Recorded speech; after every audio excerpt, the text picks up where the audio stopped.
if we can get out in the public and teach them, then maybe we can help prevent.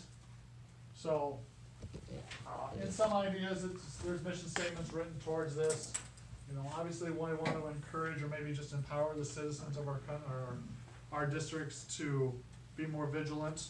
And it can be simple things as just changing batteries in smoke detectors. There was programs out there for a while that you could do through the state that you could actually get smoke detectors, and then you could go out and do, It's still going. yeah, they're limited, they're limited on the amount, they're limited on the amount that they have. It was a grant, and the grant's running out of money, so it's not as prevalent as it used to be. Esther Yeah. was doing it this year in like June or something. Yeah, so, you know, it helps raise awareness for your departments. Basically, it puts us in a good light. Anytime we can be in a good light, it's better than being in the bad light. You wanna be on the good side of everybody and not on the bad side, cause ultimately, your constituents are the ones that are sitting down at the coffee shop talking about you. And believe it or not, that does make a difference. It's gonna help us emphasize our own safety in doing everything that we do, so. There's a model out there published by by FEMA. Basically, it's a threat and hazard identification risk assessment, or a THERA. So if you want a nice boring read, go ahead and look it up. You're more than welcome. Basically gives you a systematic approach. So basically, it gives us the ability to go out and identify threats and hazards that we have available to us, whether they be natural, you know, kinda like what they're dealing with right now in Nebraska and southwest Iowa, more or less. Technological, you learn a lot of that through the hazmat scenarios, if you have rail lines or, you know, high traffic areas that deal with petroleum plants and stuff like that. So, you know, obviously one we have around here is that we have all the lakes and all the waters, and that's a threat that we are very well aware of, and stuff that we plan on, you know, diligently to try and take care of ahead of time, so that if it does happen, that we're ready for it, you know. And human caused threats as well, so, you know, you're looking at, like, the collapse of a building, probably took a close-up version of the Oklahoma City bombing. Second step into it is give identified threats to context. So we want brief explanations of the conditions. And we want that to include, possible times, locations, populations of greatest risk. Obviously, in our area, February. Let's see what she wants. Here.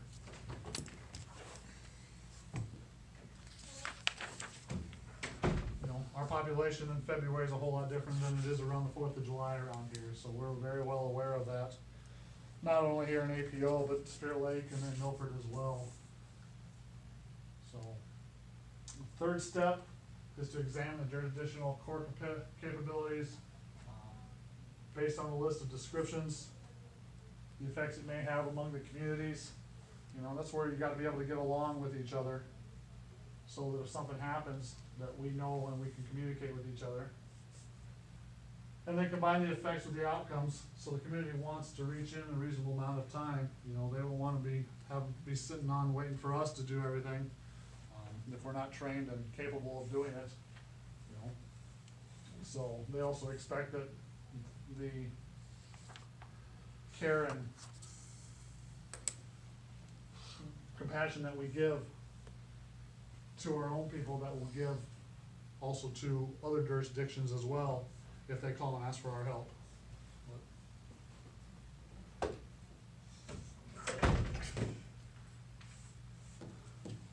Fourth step is to set your outcomes and have them defined, and your results you should have results in a certain period of time. Final step, have your action plans developed. That's where you're going out into the community and doing threat assessments. It's gonna help coordinate your activities with others, whether it be DNR, whether it be another local department, law enforcement, your EMAs,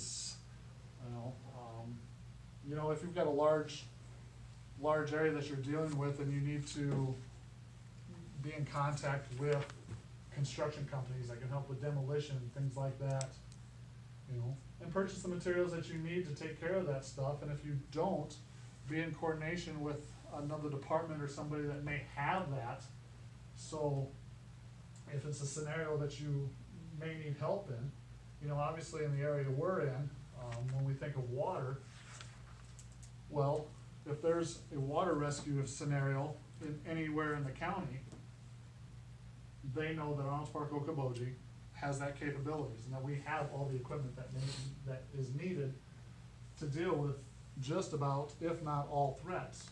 So if they've got somebody in the water down at the south end of Milford, well, Milford's got some capabilities, but they don't have all the capabilities, but they know that we have that available, so they don't necessarily need to purchase that, they just need to be willing to call. You know, and educate your public, you know, educate them about the safety and what risks are out there, and do that in, you know, in our social media area, it's a little bit easier than it used to be. But you've got your radio, your TV, your social media, so we have the ability to educate our public a lot more than we ever able to used to even 20 years ago. You know, for that fact, it's even easier to educate more than it was when I got in 06, so. Components involved, the 5 E's. Life safety is based on education. Education is a main portion of it, both for ourselves and the community. You know, our economic initiatives, incentives, you know, there's grants available, so we always wanna make sure that we're taking course to try and get those. Usually it's nice to have somebody in the department who's really good at writing them. There is availabilities out there that if you don't have that there are companies that's all they do, is they write grants. So you can make use of that, and unfortunately, it's gonna cost you money, and you may not recoup that money at all. Emergency response, enforcement of such rules, that's where your fire codes and stuff come into play, and you have to have somebody who's willing to do that. In most communities now, it's your fire chief. They're responsible for enforcing fire codes. If somebody wants to build a new commercial building, they have to go through a fire code, and it's the responsibility of the chief to walk the building and make sure that they're doing what they're supposed to, and they're not allowed to, you know, crack a door open to the public until they've done so. And that's where that engineering part comes in, based on square footage. You gotta have so many sprinkler heads, and you gotta have so many sprinkler heads at so many different, so far feet, and all sorts of fun stuff, and there's manuals and everything else, and they have the use of the state as well to make sure that they're taking care of all of that. And if they've got any questions or need extra enforcement, that they can use the state as basically their backup if they're getting a little pushback from it, so. Answer questions not typically covered, can be part of education, do fire prevention presentations. We do this in Fire Prevention Week, especially here in the county. We will bring in anywhere from preschool daycares to, I think APO does 6th, 7th grade. It's 4th or 5th grade. 4th or 5th grade. We also deal with the firehouse that is out there. Denison has one that you can use. You can bring that in as part of that. CPR training classes, you can do that as part of our fire department here in the county. We actually have an association that takes care of all of that for us. Obviously, I already said Fire Prevention Week activities, usually in October. Fire extinguisher trainings, you can use that as education for the public. Home safety education, slip and fall preventions for the older, you know, any general health, and all of this stuff, is basically, you have a packet that you will have to go through, and one of the things is you must do an education as part of your firefighter 1 packet, and you can do any one of these, you know. Say what? What are you talking about? You'll get a packet. Part of this packet is that you have When to. will we get this packet? Huh? When? When we're done. Before you test, I will give you a packet. You can't do any of the packet before you test anyway, so. This is dumb. And realistically, you've taught a CPR class, you've done it. If the Boy Scouts or the Girl Scouts wanna tour the station, that's part of it, you know, so, you know, you wanna go talk to the old lady church group about something, that counts, you know, so, that's probably the easiest part of the whole thing. It's a lot easier than taking the test, I will tell you that. Somebody said there was gonna be a packet of information to do. Can't tell you everything. Enforcement activities, grouped into a few categories: building, fire, and life safety, and enforce regulations internally, so if we're not, we need to be able to enforce it from our standard in order for us to expect that the public's going to do what they want. Payment to participate, tax deductions, this is not stuff that we deal with much here at all. You know, manufacturers rebates, they may do stuff like that if you're dealing with fire extinguisher systems and stuff like that. And obviously, if you've got a commercial building and you're gonna put in a fire extinguishment system, your insurance rates are gonna go down because your chance of total fire destruction will go down. So, they're happy to decrease their rates because they won't have to pay out as much if something does go wrong. Provide solutions, you know, something that'll help them prevent the hazard or reduce any harm, both the structure and the bodily. You know, primary responsibility should be the manufacturers, designers, and contractors, and that's where the fire chiefs get involved to make sure that the structures are designed correctly and that their capacity is met and they've got proper sprinkler systems and that they're in the right places and, you know, it even goes as much as making sure that, like at Bogie Park with the concert series there, the one in Milford, they had to have so many exits, and that chain link fence was part of it, so. So obviously there's state, federal, and local land ordinances that are gonna be mandated. Most building codes will follow the state, there's a state building code, local laws can have their own, but a lot of them will follow the state level side of it. And then the enforcement, like I said, fire department or other agencies, that'll be your fire marshals and stuff like that, so. The emergency response is another aspect of the program, whether it be in fire, extrication, it can be medical care, you know, structural collapse, specialized rescue. You know, your specialized rescue can be anywhere from grain bin to water to confined space, stuff like that. And it's not the same purpose as initiatives, so it's not necessarily preventative measures, so it's really hard to, you can train somebody not to jump into the corn bin, but, you know, you can't really prevent them from doing it, other than just giving them the education as to why not to. Well, I've done it 100 times, and then 101, and it's a crust on top, and in they go, so.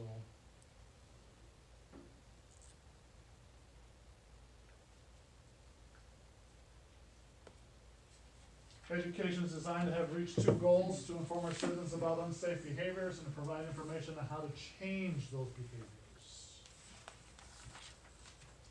In the fire side, conditions that would increase the likelihood of fire starting, making sure that we're not putting candles in places that could light linens or curtains, something that we could help prevent and, you know, decrease the extent or severity of a fire, just by the way that, by having smoke detectors and stuff like that, early warning systems, unsafe behaviors. I talked about it earlier about kids playing with lighters or grown-ups playing with lighters and garbage cans, burning down entire structures, so, you know, and realizing that they need to know the importance that unsafe behaviors could cause injury or could cause death, unfortunately, let alone just the property damage not related to the fire, but maybe related to water. Other hazards that we need to focus on in safety messages are hazardous processes, welding, plasma cutting, using certain chemicals, unsafe conditions, smoke detectors with no batteries, unsafe behaviors. You know, you've got how many plugs or how many outlets used there, and then how many items are actually plugged into it, and what's the actual draw coming off of those. You know, you've got a 6-plug outlet there that's got 8 things plugged into it. You're gonna overwhelm things, things are gonna get hot. Things get hot enough, we get everything we need, and off it goes. Fire and life safety messages are chosen based on the community assessment, risk of and fall in 4 categories. Categories are gonna be to prevent, to prepare, to protect, and to persuade. Presentation materials that we typically have organized can be for preschool children all the way up to the older adults. We have something, or could put something together for any range of that age group. You know, and just remember that obviously what you use for presentation for preschool children is not the same as for older adults, and I learned this pretty early on. I was doing Fire Prevention Week presentations, and I was talking about using numbers, you know, and I thought it was impressive, that I thought maybe that they would get a kick out of 3,000 gallons of water available on a truck. Well, yeah, that's probably pretty impressive to an elementary age child, but the preschoolers I had just looked at me in stupidity going, duh. Had no idea what I was talking about, and I did not get the reaction I thought, so, you know, remember who you're talking to and base your presentation accordingly to their age.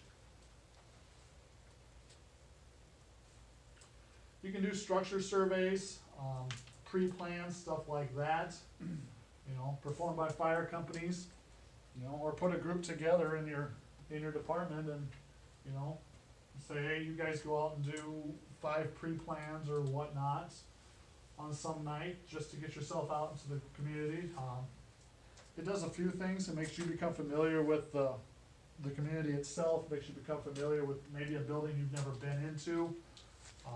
Gives you the ability to have a rapport or relationship with somebody that you may not have. You know, it provides a public service, because you're doing it not only for your benefit, but for their benefit as well, because you may see something that just is not safe, and they don't see it, you point it out to them, makes it safer, and maybe have the ability not to have the problem caused later in life. And it's not required by law, but like I said, it's a good community thing to do. And that's part of that pre-incident survey. Generally, it's on occupied structures, because if it's an unoccupied structure and it's on fire, are we gonna go offensive or defensive? Defensive, okay. So, public areas, parks, stuff like that, you know. Firefighter 1 goals, our goal here, makes us learn more about our community, helps distribute information and improves our structure safety. So not only for our safety, but, you know, gets us out in the community and maybe see things that we never knew existed. I could tell you, if I was to go through some buildings in Milford, it would scare me. I know a few things, especially like the theater before they revamped it, that the ceiling structure and the wiring would scare you.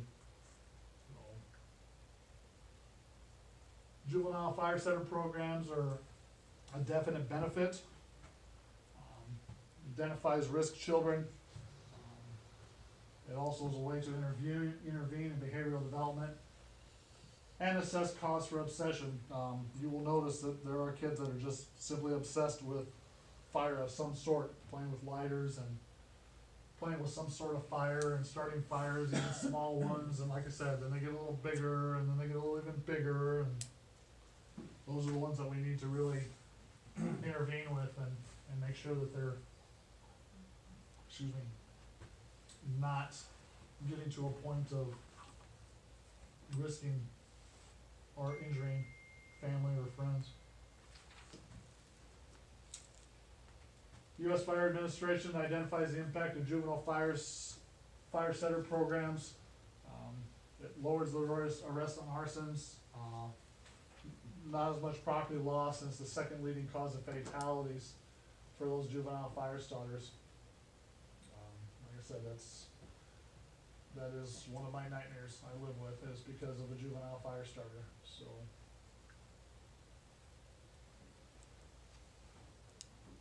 they put them into categories, there's steps they can take through the program. So, observational duties, you know, a lot of this goes back to the parents too. You know, they gotta be able to see stuff like this and pay attention and be able to thwart the problem before it really becomes a problem, but unfortunately, these aren't the good kids across the street that are, you know, necessarily doing this. These are the at-risk youth that are out roaming the streets at 3 o'clock in the morning, and mom and dad don't know where they are, and frankly, I don't think they really have any idea.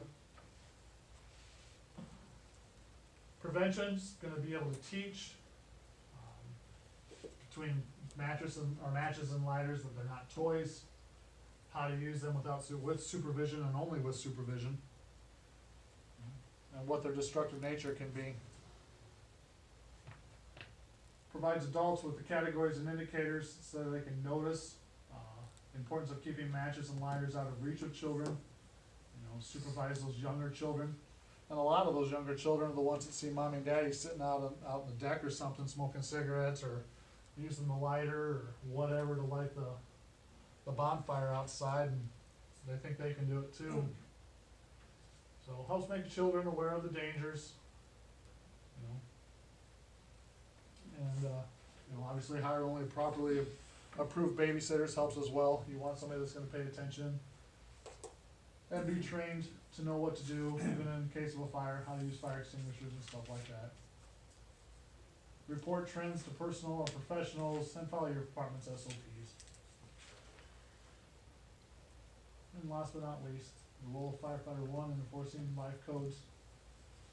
Model code, we have a starting point. What, huh? No, What, huh? You're almost done. You're right. Push through. This is exciting. I know it is, I get the, if you guys notice, I have had like the worst things to lecture on. Between these two and what else did I have? I don't know, you got 5 slides left, shut up. I didn't have 5 slides, I only have 5 slides left. I got 2 slides. This is your 2 slides. The model code and your steps. See it, read it, love it. Inspections and investigations, see it, read it, love it. Time to go home. Nope, Nope, we brought beer today. time to go play. Perfect.